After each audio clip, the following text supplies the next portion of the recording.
Will the Kentucky Wildcats finish with the number one recruiting class in 2025? That's going to be what we talk about on today's episode of the Wildcats Today podcast. I'm your host, Andrew Stefaniak, writer and editor over at Kentucky Wildcats on SI, joined as always by my co-host, Carson Nash. Carson, how are we feeling, brother? Weekend's almost here. We got a really exciting football game coming up, and that really kind of, but how are we feeling? Yeah, I'm feeling good. At least we got Thursday night football on tonight. That'll be fun. It'll be a good game. But big fantasy matchup this week, eh? Yeah, big fantasy matchup between me and you this week. Should be another W like the ones in the past. But hopefully you'll get a little closer to this game. I'm due. I am doer than due. So this is my year. It's my year. But says it every year. I you know what? I'm not even going to push back. I do say that every year. But this is my year. So, Carson, we had a conversation a month ago, maybe a month and a half ago on the show where I asked, how many players in this top 30, 35 range do you think Kentucky lands in this class? And your response was 4 to 5, correct? And I said, yeah. I wasn't buying it. I'm getting to the point where I'm starting to buy it. Landing Jasper and Malachi helps that because you have two locked in. You just need two more to get there. But Kentucky is in it for a lot of talented players. The main guys we're going to be talking about today are Chris Sinek Jr. We are going to talk about Caleb Wilson. We're going to talk about Braylon Mullins. We're going to talk about Tone Day, and we're going to talk about Nico Bundalo and Caden Lewis. Those are the guys we're going to run through today. All guys that, have taken visits or planning visits, have scheduled visits, and maybe Kentucky's not leading, but they're in it. And we're going to talk about who do we like, what are our chances. So, Carson, let's start the conversation this way.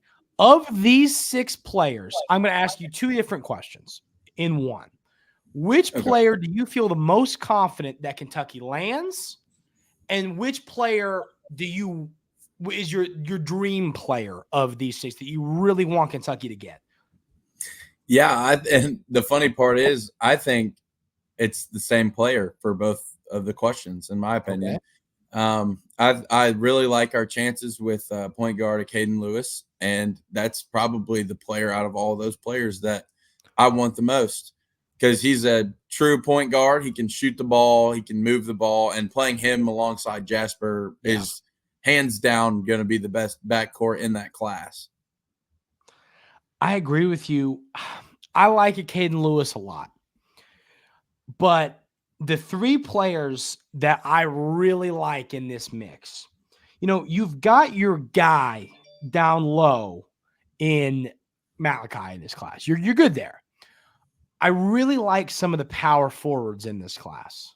I really like Chris Sinek. I've seen him listed as a center some and a power forward in some different places. If you watch the film, fluid, though. He could play. He's a power forward. Yeah, I don't see him. He could even play 3. Yeah, if you really wanted to get big. Caleb Wilson, same thing. Another guy who can shoot. He's fluid, talented, 6'9". Sinek is 6'10", and then you got Nico Bundalo. Here's the guy. All right. For me, if you got either of those 3 guys, I am going to do a backflip, which I can do, but don't ask me to prove it. But either of those 3 guys, I would be stoked. I think all of them are going to have really good college careers. I'm just telling you, I've watched a ton of film on all 3 of these guys. And you know what's funny? Caleb Wilson is a really good player. I do not want this to sound like I don't like Caleb Wilson because that is not the case. He's a great player. He's going to be an NBA player. But for Kentucky, I don't know what it is, but I really like Sinek and Bundalo. The film, the way they play the game, I like them a lot. I would say of these players, I would say that I'm kind of the least confident about Caleb Wilson. I know he's coming on a visit this weekend. Things could change. There's a lot of the big dogs in for him. And I think that he feels like a guy that's going to end up somewhere else. I hope I'm wrong about that. Because once again, he's great. But I mean, he's got Duke, Arkansas, Auburn, Bama. I mean, a lot of the better schools, better SEC schools too, are after him. So it'll be interesting to see how that plays out. But I like a Caden Lewis a lot as well, Carson. I think that Jasper, to me, where do you like Jasper guard-wise in college, Carson? Yeah, I like him at the 2, honestly. I agree with you. I think if he can move well without the ball in his hands, I think he can be super, super elite. I agree with you. And, he is a combo, Jasper is. Some places list him as a 2, some as a combo. If you want to call him a combo, I'm fine with that, but I agree with you. I think Jasper is a 2. I think that's his career. He's 6'4". He's, so he's a taller guard, a somewhat taller guard, maybe not for the NBA, but he's tall enough to, be good in the NBA when it comes to playing that position. Yeah, he reminds me, I think he'll play the role of like an Antonio Reeves almost, where he didn't really dribble the ball that much, but he'll make cuts and be aggressive enough to where he does score at the rim, but also utilizes his 3-point shooting. Yeah, so I'm fully with you on that. And that's why if you get a Caden Lewis to play your 1, and then you've got Jasper at 2, oh man, this class is in a good spot. And then if you had either of those 3 power forwards, any of them, like I said, I would be so happy if you got either of those 3 guys. And then you got Malachi as your 5. This class. And I'll tell you another guy who I absolutely love after watching tape, and I think he fits perfectly. Tonde Yesufu. I think he is a super elite athlete. I think he can knock down shots. He makes good, smart plays. I think he's perfect for Pope's system.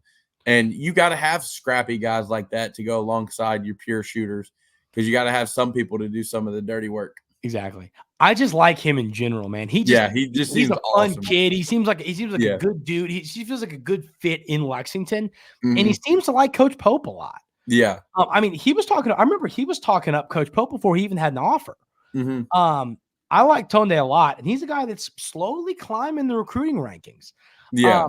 I'll be honest with you. I think we land Tonde. I really do. I do too. I feel good about Tonde right now. I feel pretty good about him. Tonde and Caden are I think I have a pretty good feeling that we are going to get I'm with you on that. And then, I think that Malik Neighbors on the injury report. There you go. Great. Wonderful. Great. Grand.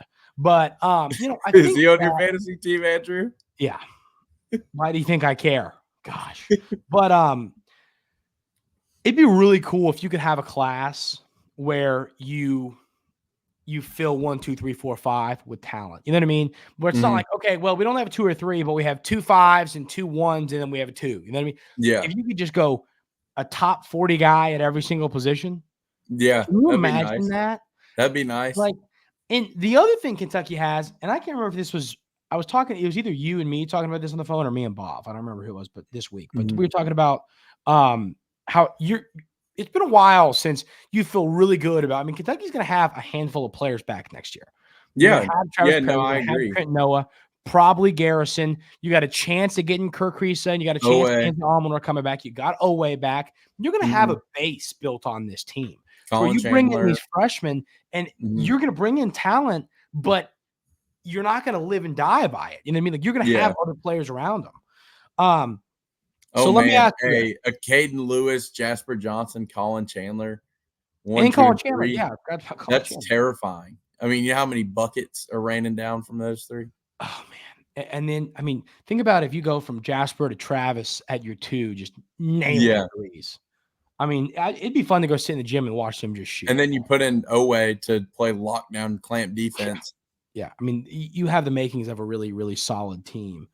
Hey, great thing we landed Jasper, so we don't have to panic about Coach Pope as a recruiter. That's great. But so Carson, of these big guys, the power forwards that we're talking about here, rank them. Rank them in the odds you think we land them, and then rank them in the odds that you would I want this guy the most, this guy second most, this guy the third most. Rank them in those 2 ways for me. All right. Throw out the names for me again. Caleb Wilson, Nico Bundalo, Chris Sinek. I think we have the least amount of chance right now to land Caleb Wilson. I would put Caleb Wilson in the last spot, but he's going to be on campus this weekend. Yeah. We're apparently rolling out the red carpet for him. I've read that. So there's a chance that swings. Like I always say on this podcast, recruiting is fluid. It could change overnight. Mm-hmm. So I would put Caleb Wilson at the bottom, and then I'd put Chris Sinek Jr. Right above that, and then I'd put your boy at number 1, Nico. Like it a lot. I told Carson, I said, I don't care where he goes. Don't care where he goes. I do care where he goes, but if he goes somewhere else, he will be a top 5 pick in the NBA draft, and I am buying his jersey. I think that kid's a stud. He's got – go watch. If y'all haven't watched film on him, go watch it. The film, I like a guy who can shoot and has great shot form, and it's just go watch it. Just make your Thursday evening before you put on the Bills Fins game, go watch Nico Bundalo film. I promise if it's been a rough day at work, this will make you feel better. But what I like about – I'll tell you this, though. My rankings of where I like him, it goes Bundalo in a inch millimeter below him is Sinek, and then the same, measurement thing I just made up there would be right below is Caleb Wilson. I think they're all great players. I think when we're talking about top 30 players, top 20 even, it's hard to really they're all really good. They're all really good. We a lot of times see the 10th ranked player be bad and the 37th ranked player be good. This stuff happens. They're just rankings right now. All 3 of these players are really talented and have NBA upside. Mm-hmm. I'll tell you this, though. Sinek's really good, and I think we have a chance there. I like Sinek a lot. Yeah, no, I agree. I think we have a chance there, too. I've heard a lot about LSU, too. I have, because he's a Louisiana kid, right? Isn't that yeah. So I think so. I'm not 100% on that. Well, I think I read that he goes to Link Academy. So he list his city as Missouri. Yeah, isn't that where Jasper played? Yeah, Link Academy. Before he moved to overtime. Yeah. So did him and Sinek overlap at all? I don't know when he transferred to. That's the crazy thing about high school now. Oh yeah, he's from New Orleans. I was right. He's from New Orleans, so he is a LSU kind of growing up kid. Well, I don't know if he did, but if he ended up playing with Jasper at some point, maybe that could help us. But yeah, he's really, really talented. And but I'm feeling LSU at the moment right now. But then again, that can change. So I'm with you. I'll tell you. The other thing I like about Bundalo too is we're getting his last visit. So he hasn't technically locked in a visit date yet. But we're getting his last visit, and I always like that. Okay, we're going to get the final impression. You're going to get the final impression. That's what's going to be lasting in his head when he makes his decision. I think that's great. But that's what we're doing for Tone Day too. Yeah, I know that, but I really like Sinek, man. It's so funny. When I really got into liking Bundalo and the upside he possesses, I didn't think we had much of a chance anywhere else. I thought he was going to be our power forward. And now we're in a position where we have a chance with 2 great players in Wilson and Sinek, where it's man, if you land either of those 3, seriously, I will be so darn happy with any of them. Yeah. So I'm happy there. Now, Carson, a name that popped up for a while, and now I'm starting to lose a little bit of confidence. Where are we at with Braylon Mullins? Yeah. So Braylon Mullins, I think that the Jasper decision may have impacted his recruitment a tad bit, because I'm starting to feel that we're probably either either tied for second or in third in the race. And I think it's a 1 and 2 UConn, Indiana battle, and UK's still in there a little bit, but I just don't think the fit is all the way there anymore. After Jasper's commitment, I would love to see a backcourt full of Caden Lewis, Jasper Johnson, and Braylon Mullins. That would be unreal. I would be over the moon happy if that happened, but I just don't see it coming to fruition. Yeah, I'm with you on that. And I'll tell you this: I think that Coach Pope's recruiting, and he said this in his introductory press conference, he wants to have a balance of your McDonald's All-Americans and your players that stick around. And so like we just got done talking about, Carson, Travis Perry, Trent Noah, Colin Chandler, Ortega, You got a chance at Almanor. You got a chance at Kerr, and then Garrison. You could have a bunch of guys back from this year's team.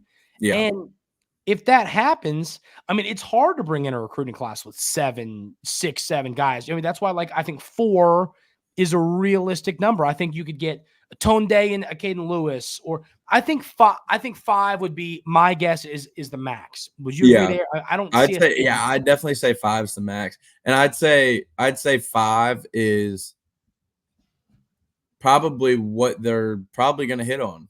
Yeah. Is what I would think. And I think that works out well, because think about it. So let's just pretend on this. Let's just lock in that you get back Garrison, Chandler, Noah, Perry, and Ortega. You got 5 back. You bring in 5 on the recruiting class. You go get 2, 3, whatever guys from the portal. Yeah, that's perfect. Now, if you bring back Kerr and Ainsley, then maybe you go get 1 guy, or you don't need anybody from the portal. I mean, the transfer portal, and here's the deal. Of those players I named, Garrison, Chandler, Noah, Perry, one of those guys is going to leave. That's just the reality of how this works. Maybe one will turn into the Reed Shepherd and go to the NBA, or one maybe for this stuff happens. So I don't think everyone that we anticipate coming back will be back, because that's just the new world of college basketball. So, to me, that's what I'm paying attention to. Is I think 5 is a good number, because 5, if you get all those players back, you're probably not hitting the portal hard. If you, if you get 5, players in this class, you're probably not going to have to hit the portals hard. Maybe 2 guys. So I think that's a great number. But I mean, if you hit on all these guys that we're talking about, you can't really be mad about it. No, that's a really, really elite class. Yeah, I'm with you, but I feel like we're out on Mullins. Now, once again, Carson, you and I thought we were out on Jasper for a while. I mean, you never know. I feel good about Tone Day and Caden Lewis. Yeah. And then I think we land one of those power forwards. And I think we have 5 in our class. That's how I think it works out. And as I said, I feel great about Caden and Tone Day. And then whichever of those power forwards, like I said, all in on all 3 of them. And if you do that, then you're right there for the number 1 overall class. Exactly. And I think I'll tell you, if you do that, if you end up landing, so like I want to see where the class currently, where we're at. Are we still at? Let's see where we're at overall. I don't like how some of the recruiting sites do the whole, Wake Forest has 7 1-stars, so they're number 1 right now. It's like, okay. But and it's I remember that when we were. So according to this, I find this really funny. This is why recruiting rankings to me only matter toward the end. We're currently 3rd on 24/7 Sports, behind Marquette and Iowa State. Iowa State has 2 4-stars and a 3-star. Their 4 stars are ranked. Come on, iPhone, open this so I can tell them. I can tell the world what Iowa's 4 stars are ranked. Iowa State, but and then this is even funnier. Marquette is 2, 1 4-star, 3 3-stars, and then So here you go. Okay, here we go. This is my whole point. Here we go. Iowa State's 3 commits: 41st overall, 125th overall, 130th overall. Not to say those players ranked in the 130s aren't going to be good players. It's not what I'm saying. But what I'm saying is Kentucky is listed here with 2 5-stars. Like, there's no way in the world. If you look at the did they let you do that? If they sometimes you can see the player rank, and I bet Kentucky would be up there if you did that. So point is, we'll find out more toward the end. But if you tell me you're adding 3 top 35 players on top of already 2 top 25 players in the top, 1 top 25, 1 top 10, I don't see a world where this class 100% top 3, and you got a darn good chance at number 1 overall. And the only reason you probably wouldn't be 1 would be because someone has more players than you do. Yeah. So, I mean, we'll see. Like, let's do this. Let's go to 2024. What was Duke's? Duke got 9 players. My goodness. I mean, Shire, Calipari. Holy Well, moly. I mean, I don't know. It might add in transfers. Oh, that's a good point. You think it does? 1, 2, 3, 4, 5, 6. Yeah, it did. You're right. Good call. Good call out. But yeah, I wish they would just show you just high school. Do they do that? Oh yeah, let's do this. Just recruit. Here we go. Yeah, so Duke had five stars and one 4-star. That's hilarious. But I mean, like, look right here. Alabama was number 2 overall this year with 4 total players, 2 5-stars, 2 4-stars. Yeah. Like, I just don't see a world, and I don't think Duke. I mean, what have they done so far in 26? I mean, in 25, have they done anything in 25? They don't have anybody yet in 25. Not to say they're not. Duke's going to get theirs, but I could see it being. I mean, like, who would take down? I mean, the only schools that I could see taking down Kentucky would really be Cal at Arkansas if he gets Walmart, a couple guys on top of ACOS, and then if Duke, there he goes, and if Duke makes a run at some players, but I mean. If you land a Caden, Tonday, and one of those power forwards, I don't see how this class is not guaranteed top 3 and probably number 1. And it's not one of those where you're just getting high overall players just to look good. Like, these are good players. They're not just athletes. Yeah. They just jump out of the gym. They're good. Exactly. They're basketball players, not athletes. Coach Calipari got into the whole, like, I think a great example. Why am I? Damian Collins, like that's a great example. Damian Collins is a great example. Incredible athlete. Will Whitney. There's tons of examples. Great athletes. They didn't end up being great basketball players. These guys are basketball players. They're not he has a 77-inch vertical. None of that. You know, it is. No, these guys can pass, dribble, fluidity, shoot, rebound. Block shots, everything you need. This is what this class will be full of. So I'm excited, Carson. I'm really excited to see what this class ends up looking like. I really am. So Me too. We'll see. Yeah. So if you had to pick, so you're going, the 3 players that you would want would be a Caden, Tonde, and what was the power forward you said? Did you say Cynic or did you don't have to pick Bundalo? I'm torn. I like Cynic a lot, but I also like Bundalo too. I mean, and you can't go wrong with Caleb Wilson. I would take any of those 3. Yeah. I mean, like I said, me too. And I think it's going to happen, man. I think you get really one of the 3. Yeah. I think you're going to get one of those 3, and you're going to get Lewis and Tonde. I really do feel that way. So, and that's a nasty starting lineup. Yeah. Oh my goodness. And then you're going to have the players back. I mean, this is Caden, Jasper, Tonde, Bundalo, and Moreno. And when Coach Pope starts landing guys like this, everybody can just with the whole he can't recruit thing. I've had enough of it.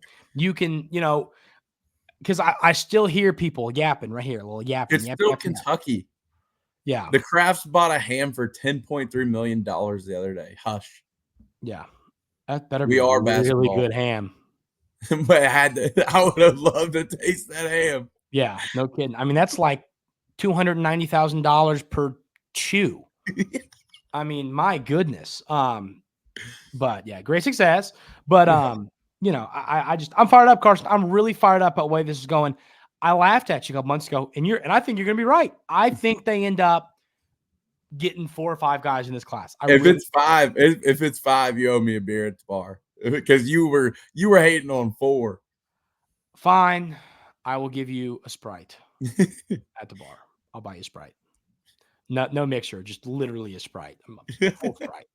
Any other thoughts, Carson, before we go to banners and watch Tyreek Hill score 100 points in my other league, and hopefully, please, healthy Devon Achane scores 30 on your head. Any other thoughts before we go watch that happen?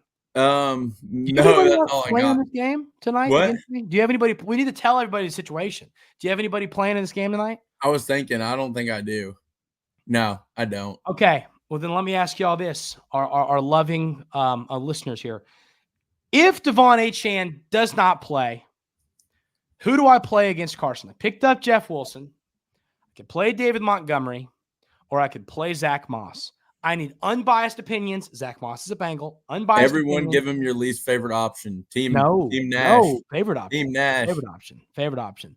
Give me favorite option. No Team Nash. No back. Everyone ride with me. That is your name. I want your name to be Loser. Loser. That's what your team name needs to be. So we'll let you know how the matchup goes on Tuesday's episode. Hey, I know we're angry about the South Carolina game. Y'all heard us gripe about it the other day. Go support this team. Never stop. We're the Kentucky fan base. We're Big Blue Nation. That's who we are. Go support these players. You know, they work their behinds off, and we're going to be there rooting for them regardless. Yeah, and I think they're going to play. I think they're going to start to come together more than you saw last week and give better effort, because I think they are really close, and part of it is playing for each other, and so I think that's going to kick in for those guys, and they're going to start to leave it out there on the line, and you'll see a better product this week. Yeah. So we'll be out there. Hope to see y'all out at the game. Hope everyone has an outstanding weekend. Enjoy NFL football. Enjoy the Cats. And we will see y'all on Tuesday right here on the Wildcats Today podcast.